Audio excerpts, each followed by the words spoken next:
Cinema ನನ್ನ ಆಸೆ. ನಾನು ಒಬ್ಳು ನಟಿಯಾಗಬೇಕು, ನಿರ್ದೇಶಕಿಯಾಗಬೇಕು, ನಿರ್ಮಾಪಕಿಯಾಗಬೇಕು ಅಂತ ಆಸೆ. ಆದರೆ ಈ ಆಸೆನ ಕಾರ್ಯರೂಪಕ್ಕೆ ಹೇಗೆ ತರೋದು? ನಮ್ಮ ಶ್ರಮದಿಂದ. 10 ಸಿನಿಮಾಸ್ ಹಾಗೂ ಸತ್ಯ ಹೆಗ್ಡೆ ಸ್ಟುಡಿಯೋಸ್ ಅವರು ಜಂಟಿಯಾಗಿ ಸಿನಿ ಮಿನಿ ಕಿರುಚಿತ್ರ ಸ್ಪರ್ಧೆ 2024ನ ಏರ್ಪಡಿಸಲಿದ್ದಾರೆ. ಈ ಸ್ಪರ್ಧೆಯ ವಿಶೇಷತೆಯೇ ಕನ್ನಡದ ಯುವ ಕಥೆಗಾರರು ಮತ್ತು ಟೆಕ್ನಿಷಿಯನ್ಸ್ಗೆ ಉತ್ತೇಜನ ನೀಡಲು.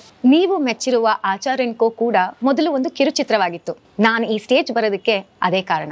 ನೀವಿನ್ನೂ ಕತೆ ಬರೆದಿಲ್ಲ, ಕಿರುಚಿತ್ರ ಮಾಡಿಲ್ಲ ಅಂದರೆ ಪರವಾಗಿಲ್ಲ. ಆಗಸ್ಟ್ 15ನೇವರೆಗೂ ಕಿರುಚಿತ್ರವನ್ನು ಸಲ್ಲಿಸಲು ಸಮಯವಿದೆ. Y wait? ಈಗಲೇ ಶ್ರಮ ಪಡಿ, ಈಗಲೇ ಶಾರ್ಟ್ ಫಿಲ್ಮ್ ಮಾಡಿ, ಈಗಲೇ ಸಬ್ಮಿಟ್ ಮಾಡಿ. All the best.